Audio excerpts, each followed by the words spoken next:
So I play Forza 4 in my spare time.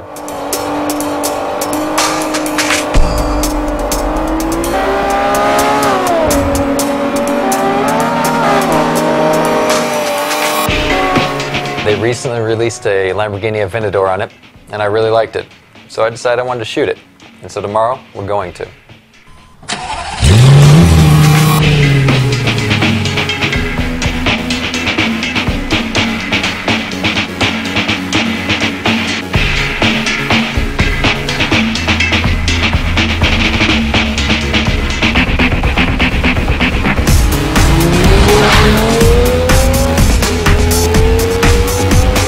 My name is Blair Bunting, and I'm a commercial photographer.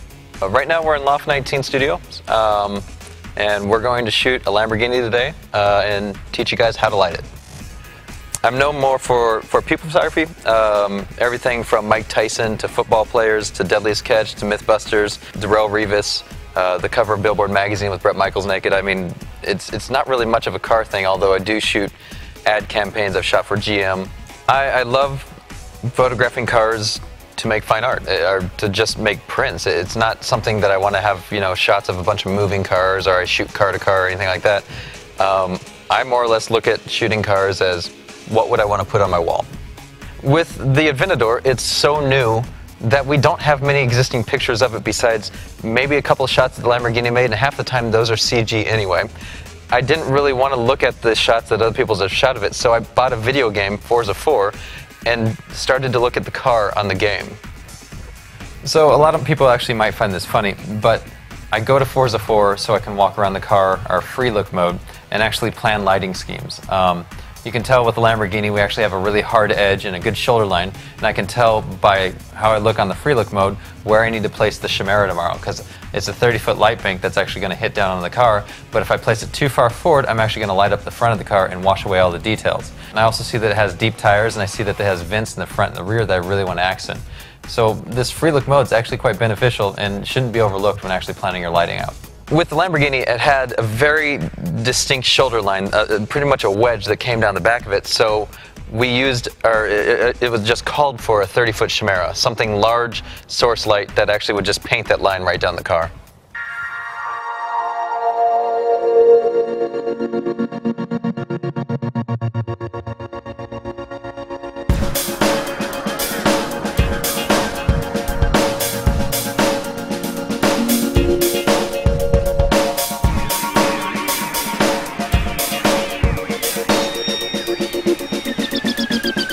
One easy way to really conceptualize how you're going to do your lighting on the car is to kind of look at this model car. It's not the exact car, but what you can see is when I hold the light here, you can see the shoulder line, and if I push it too far forward, it lights up the tires and everything becomes bland. Too close, too bright. Too far away, and it's not really going to do much, no directional light. Even though this car is different than the Lamborghini, because the Lamborghini is a lot more angular and this is a lot more curvy, being a Porsche, you still can see that the guys who designed this car have a hard shoulder line, just like the Lamborghini. It's one of the most profound statements on a car. So we want to make sure that we define the shoulder line while still actually keeping light the wheels and the rims on the side of the car. I don't have grid spots on me, but what we'll actually do is point in grid spots on the wheels front and back, and then actually the back part of the car and the front part of the car, because we want to make sure that the car is rounded by light, and then maybe light up a few vents and details that are on the side of the car that we see. The softbox is up and mounted. What we're doing right now is we're just tying ropes so that we can angle the softbox so that we can have a different kind of angle of attack with light.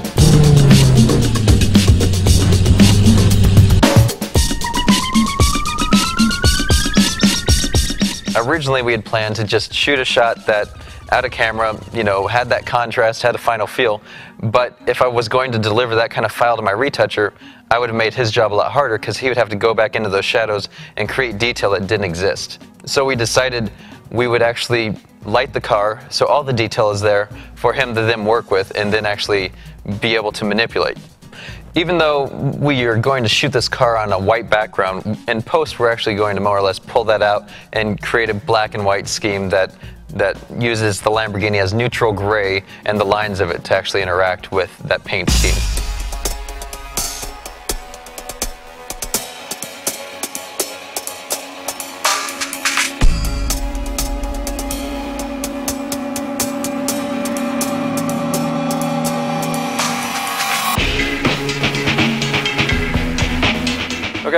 So what we're going to start with is just your overhead shot.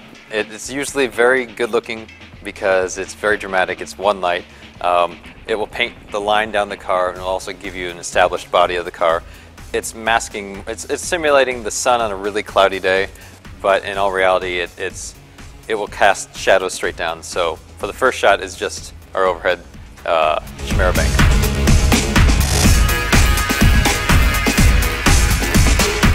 We're going to turn on this light to start to kick in the detail in the tire. The black is not going to actually pick up much detail because it's a painted black rim, but we'll start to get more detail on the brake and the brake caliper. So you'll see it in this shot.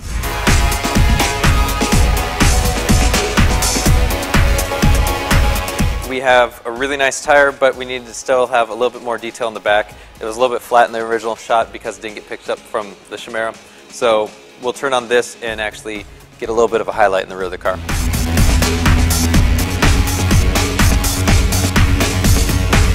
We're going to turn on this head and light up the tire. Again, same as the rear, it's going to have a little bit more light on the caliper, a little bit more light on the brake, but the wheel really doesn't take too much difference in texture because it's a black wheel.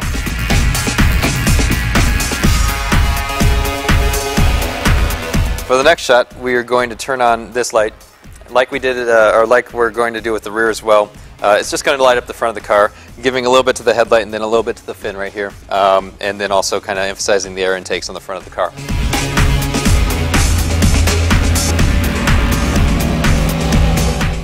The intake on the side of the car was a little bit dark, and so we just want to put a little bit more light into it. So we put this little guy here with a 20-degree filter, or grid spot, and then it will just add in a little bit of light so that this airbox actually has a little bit more depth to it.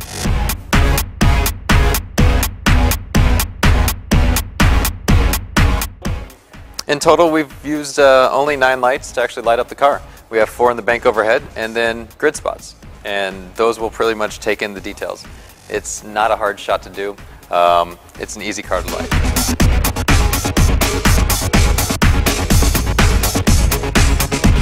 What do you do if you don't have $60,000 to throw away on a lighting kit or a Chimera or Profoto heads?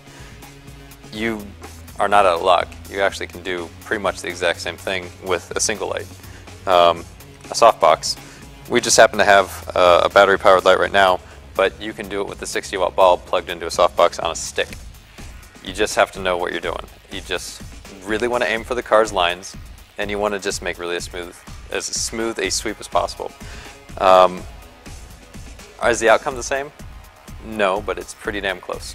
I've shot cars like a Shelby Daytona Coupe and a Porsche 935 doing the exact same thing. One light on a stick and a light bulb.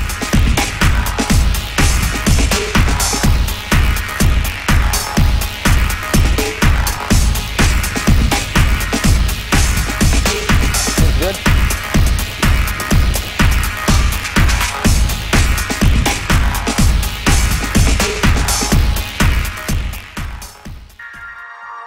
My name is Scott Dorman, and I'm the owner of Small Dog Imageworks. It's a retouching studio based out of Atlanta, Georgia.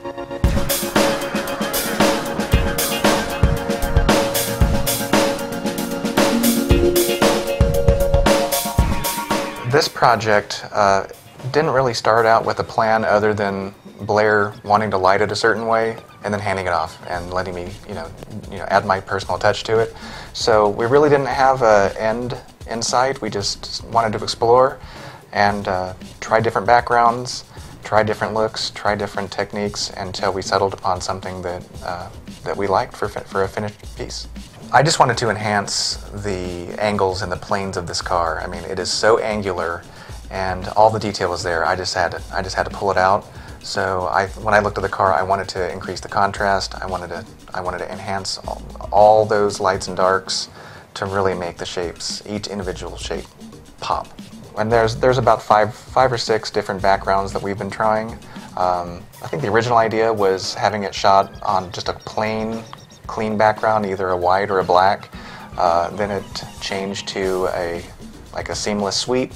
Then it changed to the Bonneville salt flats, and then it changed to in front of a tent.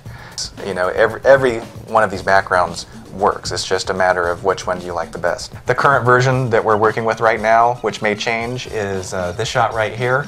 It's a metal background of a building that Blair found in Vegas on location. We don't have the ground. As you know, it was photographed in a studio on white, and our idea right now is to find a good piece of asphalt or a good piece of concrete, something that's nice and polished that has the crisp edges that we're looking for to complete the image.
Fast car.